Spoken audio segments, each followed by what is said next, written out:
Сәлем достар, бүгін біз сіздермен Redmond RMK 231 мульти ас әзірлегішінде бұқтырма дайындаймыз. Бұны кез келген қазанда дайындауыңызға болады. Сонымен бізге қажетті нәрселер. Ең алдымен майлы ет керек. Егер майлы ет болмаса, міндетті түрде астына май, құйрық май болсын, іш май болсын, турап салып жібересіздер. Және қолыңызда бар көкөністер. Соның ішінде міндетті түрде пияз, сәбіз, болгар бұрышы, сарымсақ және 1-2 қызанақ керек, картошка, лавр жапырағы, тұз, дөңгелектелінген бұрыш немесе соған ұқсайтын дәмдеуіш және қолыңызда бар кез келген дәмдеуішті қосуға болады. Ең алдымен қызанағымызға ыстық су құйып, қабығын алып тастауға дайындаймыз.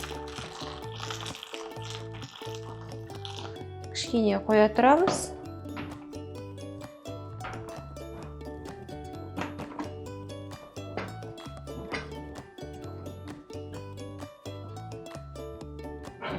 Ыстық судан аламыз қызанағымызды.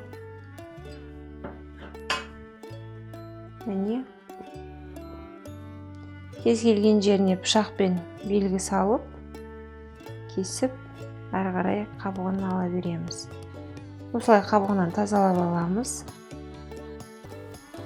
Егер оңай алынбаса, тағы да салып кішкене күтесіздер. Қызанақтың сортына байланысты ол қабығы әртүрлі деңгейде ажырайды.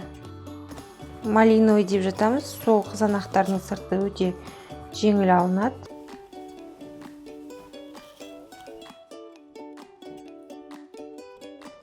Қабығын алып болдық. Ендігі кезекте келесі қызанағымыз.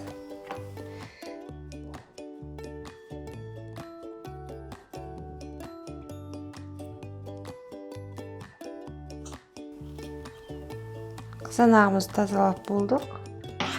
Және бірнеше бөліктерге бөліп аламыз. Ұсақтап турап алсаңыздар да болады.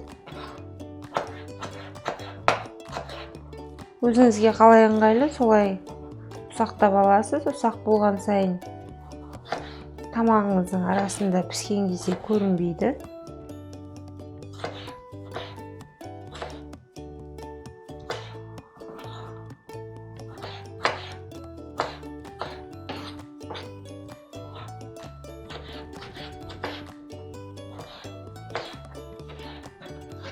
Қызанағымыз дайын.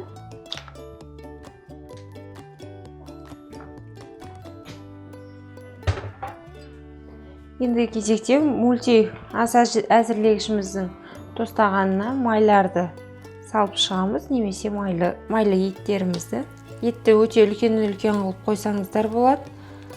Қонақ келген кезде де етті асып бере бергеннен қарағанда кішкене ерекшелік туғызып, осындай бұқтырманы да пісіре салуыңызға болады.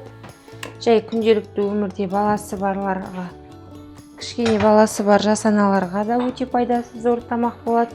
Бала ұйықтап жатқанда барлығын салып қойып, пешке қоя қоясыз. Әрі қарай өзі пісіп тұра береді. Ендігі кезекте етіміздің бетіне пиязды салып шығамыз. Пиязы молдау болған жақсы. Пиязы мол болған сайын сулы болып шығады.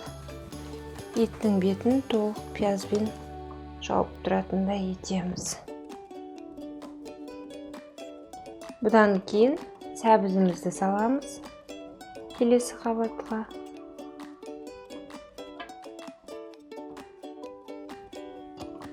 Сәбізді өте ұсақтауларыңызға болады. Ол кезде сәбіз ірі болып көрінбейді. Тек сәбіздің піскендегі түсін ғана көріп отырасыздар. Ауыздарыңызға ерекше сәбіз ештеңе болып білінбейді. Бұдан кейін бұрышымызбен тұзымызды себеміз.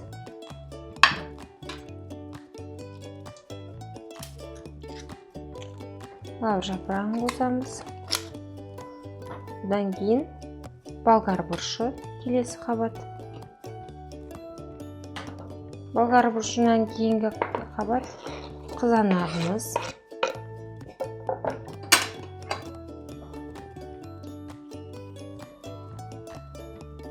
қызанақтан кейінгі сарымсақ, 5-6 тіс сарымсақты үгітіп жіберсеңіздер болады.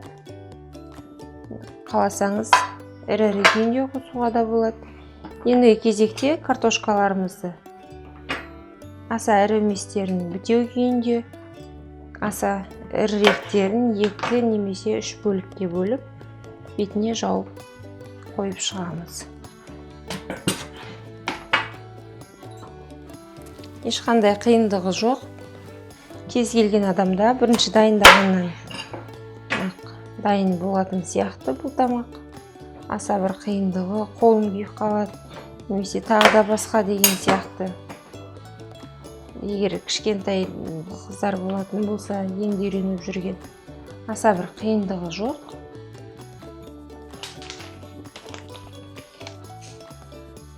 Енді кезекте картошканың бетіне дәмдеушімізді себеміз.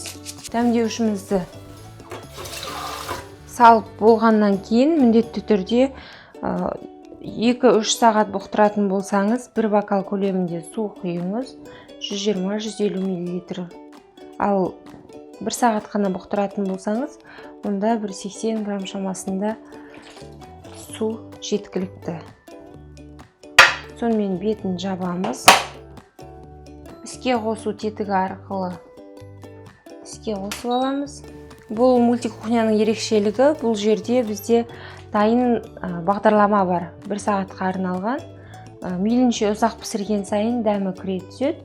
Ал бұл жерде ең аз бұқтыру уақыты 1 сағат, сонымен бұқтыру уақытына қоямыз. Сағат режимін басу арқылы бағдарламаны ауыстырып отырамыз. Бұқтыру режиміне қойдық, 1 сағатты белгіледі. Және өнімнің түрін таңдаймыз, етті таңдадық. Және стартты басамыз. Неге 1 сағат уақыт қосылды. Сонымен ештеңеге алаңдамай, басқа жұмыстарымызды істеп жүріп, бұл тамағымыз пісіп қалады. Сонымен 1 сағат күтеміз. Сонымен достар, біздің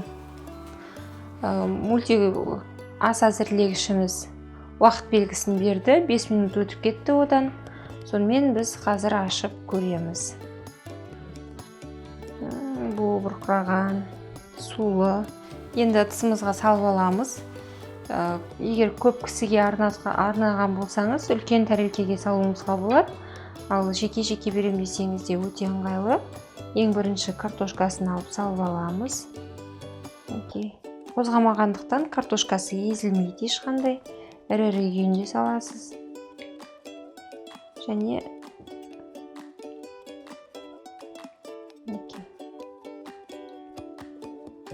астындағы көкөністермен етінен қосып салып аласыз.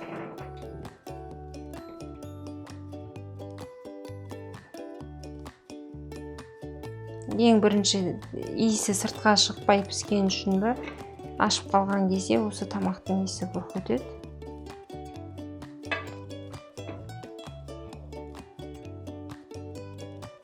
Бетіне қалауыңызша ас көк пияз, не бір түрлі көк шөптерді қосуыңызға болады. Оңай-ақ бөлінді. Небары 1 сағатта пісіп қалды бұл. 2 сағат, 3 сағатқа дейін қоюыңызға болады. Еті тарам-тарам болып, өте күшті болып піседі. Осылай нанмен кез келген уақытта түскі асқа да, кешкі асқа да дайындай беретін тамақ дайын болды. Астарыңыз дәмді болсын.